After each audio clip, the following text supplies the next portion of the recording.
a pesar que les hemos dicho, nosotros no tenemos nada que ver con eso. Primeramente, la guerrilla española tiene una historia, que es la primera en Europa, en el siglo XX, que aparece como un movimiento guerrillero. La primera, por las circunstancias de la guerra civil. Aparece en el 36, se desarrolla, y ya es una experiencia que existió en otros tiempos y que es una estrategia de lucha en contra del opresor en forma de guerrilla, que no es en forma de ejército, tiene unas fórmulas. Que más tarde se hizo la resistencia armada en Francia o en Yugoslavia, en otros lugares, no tiene nada que ver con la española, tiene otras características. En Francia luchaban contra los alemanes, no luchaban contra los fascistas del pueblo, luchaban contra los alemanes, era otra cosa. Entonces allí sí pueden ir al maqui, ir al bosque y ser un ejército. En España no podíamos hacer un ejército, allí tenías que estar dividido en 6 o 7 compañeros, divididos y ir a operaciones relámpago, no operaciones de masa, por operaciones relámpago, ocupabas un pueblo y te largabas, pues no podías quedarte allí, y no tenías terreno. En Francia sí había terreno, y en Yugoslavia sí había terreno, porque ocupaban el Vercors, por ejemplo, estuvo ocupado por los maquis, había lugares donde estaban tal. Y al fin y al cabo, ir al maqui no quiere decir hacer resistencia, porque en Francia se iba al maqui, en Oradour, en otros lugares cuando escaparon, que iban a quemar el pueblo, alguna otra gente, se iban al maqui, pero todos no son venían resistentes. En España, un guerrillero es el que llevaba las armas, que yo digo, y el que le apoyaba, el pueblo también, esos eran guerrilleros, ¿comprendes? Pero ahí implicaba una lucha armada, no estaba simplemente ocultándose de la avalancha que viene de una invasión. Entonces, esas características, ese concepto también es muy importante porque es también una desfiguración y contribuyente también a ocultar lo que ha sido la realidad de nuestro país. Y bueno, pues son todas reivindicaciones que tienes que ir clarificando todos esos conceptos, porque es lo que es la base fundamental de nuestro mensaje, de nuestra lucha, justamente por una reflexión sobre lo que ha sido una reflexión y una investigación científica que incomoda. Yo Secundino Serrano tuve bastante trato con él, y Francisco Moreno, algunos historiadores. Tienen la curiosidad de, cuando me ven, bueno, a los compañeros, pero fundamentalmente ahora, desgraciadamente, casi quedo yo único, ¿no? Me tiene un respeto, claro, porque no puede ser de otra manera, pero le molesta porque hay mucho comercio en la escritura de historia y predomina el comercio. Y entonces, claro, estás luchando, claro, contra el elemento fundamental, que es el dar claridad al tema, pero cuando entra un historiador en el circuito comercial, pues va a lo que mejor le arregla. A lo que se vende. Claro, cómo se vende. Entonces, yo discutí con Secundino Serrano cuando me dijo que el último libro que le iba a titular Maqui, y dije, oye, ¿y tú, a estas alturas, que ya había escrito La guerrilla de León Galicia, es el mejor trabajo que tiene, la crónica sobre los últimos guerrilleros, que es mi manuscrito, reformado, lo escribió antes que yo, es lo que yo le di, Manolo Zapico. Es un pequeñito libro de crónica. Y bueno, me dice, sí, pero yo voy a ponerle Maqui. Y digo, ¿por qué? Dice, porque me lo impone la editorial y tengo que hacerlo en 30 días. Digo, hombre, pero ¿cómo? Dice, sí, porque justamente una campaña que había, que ya no me acuerdo qué era, y a la editorial le interesaba sacar ese libro en ese momento. Entonces, a mí me preguntan, bueno, ¿y tú qué piensas de Secundino? Digo, hombre, yo no quiero denigrar a Secundino porque hizo un trabajo muy correcto cuando hizo el primer libro, investigó y todo, pero el segundo libro es un libro comercial y de conveniencias, porque como le dan poco tiempo, quiso abarcar toda España, porque el Maqui abarca toda España, y lo único que hizo es copiar a los otros que habían escrito ya. Y entonces están cabreados los historiadores de Cataluña, los de Andalucía, porque ese continuo les ha usurpado sus versiones, bueno, lo dice de otra forma, pero lo que habían investigado. Entonces, como veis, falta de rigor científico, y con todo el respeto. Y yo sé que ese continuo conmigo tiene sí ahora ya ciertos reparos, porque sabe que tengo al menos criterio en orden de criticar ciertas cosas, ¿comprendes? Y bueno, pues estamos en toda esa batalla que me parece que hace parte del conjunto de las cosas, ¿no? Yo sí no quiero que mi versión sea simplemente sentimental, que la tengo, porque no, pero no nostálgica, sentimental por los lazos afectivos que tuve con todo mi medio, ¿no? Que tuve que volver yo aquí, yo con mis compañeros que vino también en Zapico y Jalisco, los primeros tiempos, pero ellos no lo han dedicado tanto como yo, tener que venir yo a rehabilitar un poco desde el punto de vista de la comunicación, a los enlaces a la gente, y que les han ignorado completamente, y les han ignorado las organizaciones que se han creado luego después aquí en la legalidad, porque sus propios partidos no les han puesto en valor todo eso. Y bueno, pues ni se enteran. Y por eso que estás en un terreno completamente espinoso, porque vas incluso, ¿no? Sí, mucho sentimiento y tal, pero, ¿comprendes? Eso pertenecía a otro momento, como si ese momento no contara en nuestras reflexiones. Y ese es un poco mi batallar. Yo pude, bueno, un poco por casualidad, asocié a Odette en este tema, porque es verdad que cuando vives pendiente de que te den la posibilidad de volver a tu país, sabes lo que es el exilio, y condenado a muerte aquí, y que muere tu padre, que no puedes verle, muere la familia, no puedes verle, entonces llegas también a acomodarte a esa situación, y parece que también a tus hijos les tienes un poco al margen, ¿no? Les das lo elemental, pero no les quieres complicar la vida porque tienen otra tarea, tienen que formarse, tienen que estudiar, y no es simplemente los recuerdos si no se materializa en algo concreto, ¿no? Entonces yo, mis hijas sí sabían que yo vivía, pero no sabían lo que era tampoco, y sabían que, bueno, nos veíamos los compañeros, porque sí tuvimos, los que hemos salvado, tuvimos una relación siempre permanente, todos, socialistas, compañeros anarquistas, compañeros del partido, todo el mundo. Nosotros éramos algo aparte, como éramos los huérfanos, de todos estábamos algo aparte, ¿no? Entonces teníamos entre nosotros la relación, ¿no? Si estuviste con Chalo, lo habrá dicho, ¿no? Por ejemplo, Chalo se casó con un compañero socialista, y bueno, el cuñado era socialista. Amador, Vitorino, porque se fue a México, que era anarquista, pero, por ejemplo, Amadeo Ramón Vallador, fue el que estuvimos más cerca nosotros cuando llegamos allí, gracias a él. Si no, no sé dónde estaríamos en este momento, ¿no? Y nos puso en relación con compañeros anarquistas que fueron los que al fin y al cabo nos ayudaron a salir del pantano. No sé si conocisteis a Esther Borras, ¿sí? No lo conocí, yo era muy joven, era joven cuando murió, pero yo le conocí personalmente, estuve en su casa. Que Odette lleva el nombre por él. Décimos, sí. Y bueno, toda esa... No, son gente, claro... Sí. Y bueno, pues cuando volvemos aquí, bueno, pues yo tuve la curiosidad para mí era mi mundo, de volver a visitar, no todos los enlaces, pero una gran parte, que habían quedado aquí sufriendo pues, toda aquella esperanza que tenían, y ellos tuvieron que seguir viviendo en el franquismo. Y bueno, pues, ¿cómo no iba a tener ganas del cambio? Tenían ganas, pero cuando vino el cambio se quedan ignorados la mayor parte, ya no eran jóvenes, estuvieron en la dinámica de estar en una organización o tal, bueno, y bueno, había sido un poco específico nuestra región, ¿no? Mucha gente del campo, mucha gente que no automáticamente estaban en los movimientos obreros y tal.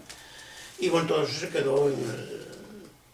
Y cuando Odette empezó a despertar un poco, no sé por qué, en un momento dado despierta de que sus orígenes le preocupaban un poco, pues empezó a interrogarse y bueno, hablamos un poco y tuvo la curiosidad de venir conmigo a España. Y cuando, no por lo que yo le dije, por lo que descubrió cuando vio a aquella gente que eran los que habían sido los enlaces, los luchadores en el silencio de todo aquello, se despertó en ella una... Y bueno, pues se revolucionó un poco y así se empezó a interesar el tema, ¿no? Y de aquella vino con Aerta, no sé si conocéis a Aerta. También. ¿Sí conoces a Aerta? Yo la conocí, y fíjate, tengo ahora 60 euros, como voy a cumplir los 66, yo tendría 17 o 18 años. Ah, sí. Para que veas. Yo la conocí por Odette, no sé cómo se llama. Pero que fue un viaje muy bonito también. Ahí está, pues fue un descubrimiento, ¿no? Bueno, y pues otras cosas, ella siguió luego después con otras gentes, un poco las caravanas que hicimos, de memoria, y todo eso. Pues ella tiene mi archivo. Yo he recogido durante estos últimos 30 años todos los recortes de prensa de lo que habíamos hecho, los que pude, y tengo un montón así de archivo. Y dije, mira, como cualquier día me las voy a diñar, llévatelo tú. Me quedan las fotografías que tengo por ahí, de todo aquello, de muchas cosas que hicimos.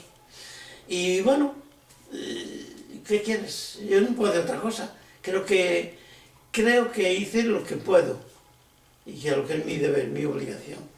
Mi obligación por convicciones ideológicas, en el buen sentido, y por convicciones también afectivas de vivencias. El que no quede en, bueno, todo en el silencio, todo, mucho va a quedar, pero que no quede todo.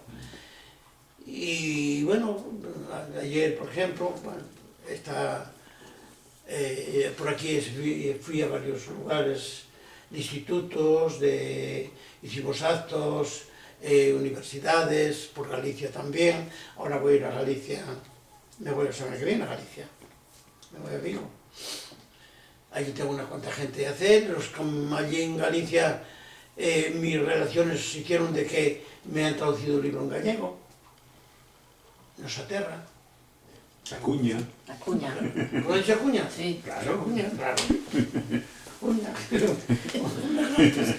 gran persona. Somos el mismo. Y bueno, yo tengo en Galicia por muchas relaciones, por toda Galicia, ¿no? Y bueno, yo estoy participando desde hace 5 años, 5 o 6 años. Se creó una asociación, a nosa escola galega, que son universitarios la mayor parte, ¿no? Y se asocia los términos lingüísticos de Galicia, la reivindicación de la lengua, y el movimiento guerrillero. Entonces, yo soy ahí un poco el centro de gravedad de todo eso. El año pasado hicimos lo de la guerrilla y los campos de concentración, que hubo unos cuantos pueblos que llevaban, cuando iban avanzando los franquistas, llevaban los que cogían Asturias, País Vasco y tal, los metían en ciertos pueblos que hacían campos de encierro. Y eso estaba un poco ignorado. Y hemos introducido ese elemento en Rianxo, en Villagarcía, en unos cuantos pueblos que había visto esto, y la gente que se lo había ya casi olvidado, siempre aparecían testimonios. Muy interesante. Y hubo dos profesores ya jubilados que se interesaron en hacer toda la recopilación, la investigación en todo eso. Hicimos toda aquella región de los campos. Otro lo hicimos, sabéis que la Federación Guerrilla se crea en el lado de Ponferrada, en Ferradillo, y luego pues se extiende hacia, bueno, ya existían los grupos en Orense, en Lugo y tal, pero que como allí se crea, se va organizando hacia Galicia. Entonces, hicimos con este grupo, vinieron unos autocares desde allí, desde Galicia, desde las Rías Bajas, hacia Ferradillo, y ahí había una asociación en mi pueblo que mi sobrina es un poco la protagonista, y hicimos el encuentro de una asociación con la asociación de allá. Y ese título, les dio el título La Vía Láctea del Movimiento Guerrillero. Poético. Es muy poético, ¿sabes? Vía Láctea, porque a veces el Camino de Santiago, la Vía Láctea, y entonces la guerrilla siguió un poco el desarrollo, la misma la Vía Láctea. Y bueno, pues ahora no sé qué le va a dar, pero le estamos preparando estas jornadas para el mes de mayo, junio del mes que viene. Entonces ya me llamaron y voy a verles y tal, para ver. Bueno, pues son cosas muy interesantes. Es un poco la ascensión que he tenido un poco por todo este tema, ¿no? Que me permitió, pues, mira, conocer más España que no la conocía. Sí, sí. De viajar en autobús por ahí un poquitín por toda España, pues mira, ya empiezo a conocer mucho mejor y conocer las gentes, que muy buena gente, muy buena gente. Eso queda claro, es desgraciadamente una minoría. Pero que ves que todo no es como en las cúspides. Yo que tengo una posición crítica, y sobre todo el Partido Socialista, que tuvo medios de hacerlo y se ha reído de nosotros, sobre todo el último, ya los primeros ya no hablemos. Pero el último, con esa ley de memoria, que es un insulto, es una bajeza el lanzar esa ley de memoria donde no quiere tocar no solamente la lucha armada, ninguna reivindicación del ser humano asesinado por el régimen, ninguna condenación, y ahora están apoyando pijaditas con Joel Garzón y todo eso. Y una lógica asquerosa. Pero, por ejemplo, fuimos a Andalucía y me acuerdo, había unos colectivos de gente socialista fantásticos, como la gente del 36, eso era lo nuestro. Pero esa era la base, esa era la base. En el momento que algún jerarca interviene, se jodió todo. Ya el clima desaparece. Me acuerdo en un pueblo allí de Andalucía, Sayalonga, un equipo, eran socialistas en el ayuntamiento, y allí vinieron todos, hicimos unas jornadas allí, 40 o 50 personas, gente honesta, gente que se interesaba, porque allí también he visto guerrillas, no tuvo la misma estructura que la nuestra, pero hubo movimiento guerrillero, y para ellos era encontrarse allí con los guerrilleros, te das cuenta, era revivir lo que sus padres seguramente les habían contado y todo eso. Vinieron dos de la Diputación de no sé qué, el último día se jodió, el ambiente cambió completamente. Completamente. Ya entró en el sistema de esa actitud negativa, recuperadora, abstracta, y hasta la gente ya no se expresaba igual. Y los que se expresaban anteriormente, como estaban los dos jerarcas allí, ya no se expresaban lo mismo. Como veis, es un poco ese defecto que tenemos, ese defecto estructural del sistema, claro, con diferentes colores, diferentes títulos, así. Pues Acuña está mal ahora, ¿eh? Ya sé que está mal. Se terminó mal en esa... La editorial.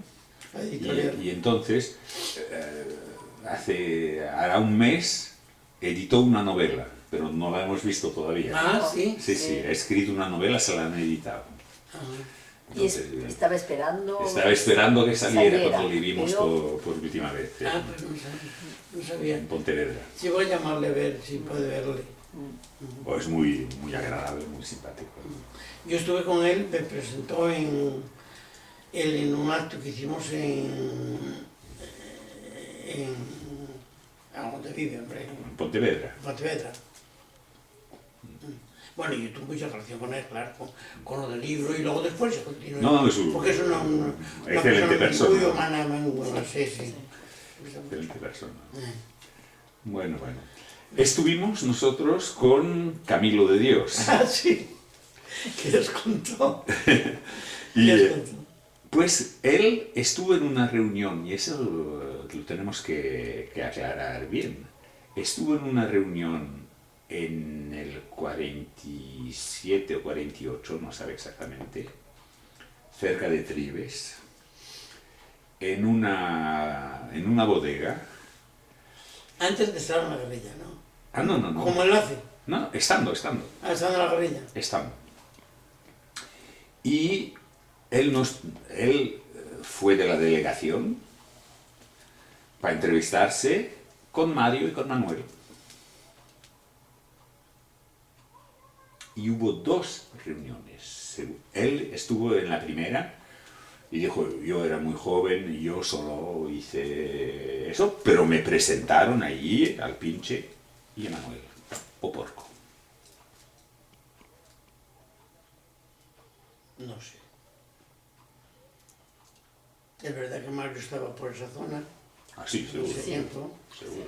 pero Mario estaba en la federación. Bueno, desde el 47 nosotros, bueno, no sé si sabéis el proceso. Sí, sí, sí. Nosotros ingresamos en el 47 en el llamado ejército guerrillero. Quedamos lá. De eso se trataba. Y entonces Mario en el ejército guerrillero no estuvo. Sí estuvo. ¿Estuvo o no estuvo? Sí, sí estuvo. ¿Dónde está? Estaba en nuestra agrupación. Es la agrupación entera, segunda agrupación, que justamente en Chavaga, en donde cayó Guillermo y Sí. Roces, Sí. allí nos hemos reunido las delegaciones de los diferentes... Y allí estaba Pinche. Estaba Pinche, conmigo y con otros. Y aceptamos de incorporarnos en el ejército guerrillero. Es entonces cuando se separan Pinche y Manuel. Porque Manuel no entra. No, se separan antes. No lo sé. Sí, Ahí sí, está la cosa. Pero entonces no entiendo lo que nos dice Camilo. Camilo, Camilo se incorpora a la guerrilla en el 48. Sí, sí, el 47. No, la fecha no la sé exacta porque él no lo dice muy claro, si 47 o 48. No sé. Si estuvo con Pinche, fue extraoficial, que yo sepa. Claro que yo estaba en la otra guerrilla, yo estaba con Manuel Girón. En aquel momento, una vez, bueno, un periodo después, estaba en el Bierzo. No estaba ni siquiera con Girón en todo el año 48, hasta el 49, cuando matan al hermano de Chelo, a Alfonso. Yo estoy herido de aquella y bueno, pues hemos estado 15 días o 3 semanas después, yo me incorporo a la guerrilla de Manuel Girón. Yo ya no he vuelto a ver a Pinche ni a nadie abajo, porque Pinche estaba en una guerrilla de la segunda agrupación, que hemos hecho las guerrillas en aquella famosa reunión del 47, y él estaba con Manuel Zapico, con Roberto, con Blas, en una guerrilla que operaba en aquella zona de la Ropetín, el Bollo y todo aquello. Bueno, el Bollo, también nosotros llegamos al Bollo por la otra parte. Y bueno, a lo mejor tuvieron esa reunión, pero ya el problema de estar en el ejército guerrillero ya estaba definido. Yo no sé que él haya venido, a ver si fue, que yo no estuve en aquella reunión, era cuando estaba herido, en un pleno que hubo, un encuentro, que fue bastante complejo, en donde vino un elemento que sí conocía este Camilo Dios, que era el Saúl, que era el que el ejército guerrillero había mandado por la parte de Orense, era el Saúl, que estuvieron en el pleno, que era un pleno muy conflictivo, que estuvo en los Alvaredos, y sabéis, los Alvaredos están al lado de la Ropetín, estuvieron en aquel pleno, y en donde ya el conflicto estaba determinado. Nosotros no éramos el ejército guerrillero, no nos identificábamos con los métodos, con el Benito y toda esa cuestión. Que Saúl era un agente con el Benito y toda esa gentuza. Que por cierto salió, apareció por Brasil, ¿no? ¿Quién? Saúl. No, Saúl lo mataron. ¿Lo mataron? Lo mataron allí. ¿Quién apareció por Brasil, pues? Es el Antonio de Berín, A eso. que iba con Saúl. Con ellos, casualmente, con ellos. que iba con Saúl. A este Saúl, cuando se fue, que sí, el último que vio fue Pinche, fue Mario. Cuando nosotros empezamos a tomar medidas, el grupo de Girón, nosotros, con el Saúl y con todo este grupito, Saúl y Emilio y el de Berín, ellos, el Saúl se quedó, ¿sabes dónde está Ricosende? Por aquella zona. Sí, sí. Casallo. Había un compañero socialista allí, Antolín, que después lo mataron, que era un hombre muy, bueno, se quedó, estaba herniado, se quedó allí solo, no quiso salir con los socialistas, y teníamos contacto de vez en cuando, porque él tenía mucha zona, muchas casas y tal. Y bueno, pues en un viaje que hicieron este Saúl con esos tres, descubrieron eso, entonces se quedó con, no sé por qué razones se fue el Saúl, después de la caída de Chavaga, que no le hemos creído, ahí para nosotros Saúl era turbio, ¿no? No lo tenemos claro, pero tampoco tenemos claro lo de Benito. Sabíamos de que querían, que tenían, les estorbaban los compañeros más válidos, o sea, más capaces políticamente, les estorbaban porque, claro, estorbaban para imponer su línea política. Y entonces hubo los conflictos con el Benito en esa famosa reunión de los Alvaredos, y ahí estaba todo este equipo que luego después vinieron a dar una vuelta por Cabrera con nosotros. Estuvieron un poco tiempo y tal, y ya no nos gustaron nada porque no tenían no eran nuestra cultura, nuestras costumbres, nuestra forma de ser con la gente. ¿Y Otrenzas? ¿Dónde estaba en esa isla? ¿Quién? Ah, no, él ya sabía. César.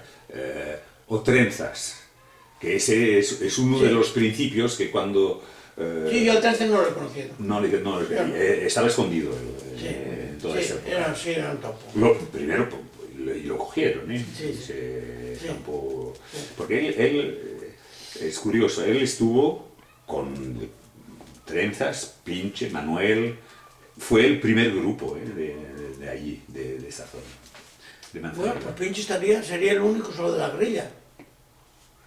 Porque normalmente, si estaba Pinche, bueno, pudo haber estado Roberto y Blas, o Manuel Zapico, o el Rubio.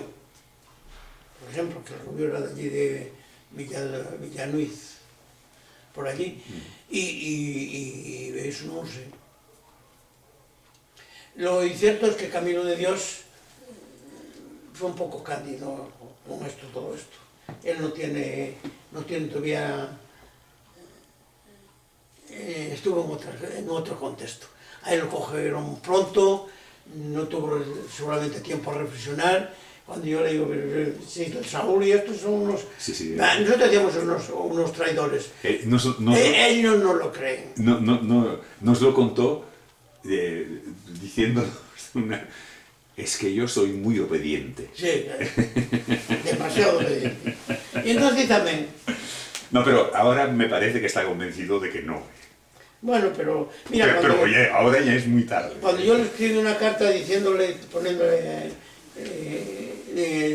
un poco en guardia contra todo esto, que él no le dio tiempo porque fue a la cárcel, abusaron de ellos, aquellos jóvenes, los sacaron, Saúl y esos, sacaron a esos jóvenes que no tenían ni idea de la guerrilla, a la muerte. Y los que no murieron los mataron ellos. Los que no mataron a los vecinos los mataron ellos. Es así. Y yo se lo dije a Camilo de Dios. Y parece que no le entra. Pero sí, hombre, si el chico que vino con Saúl que fue una de las cosas que nos despertó a nosotros, decir, esta gente que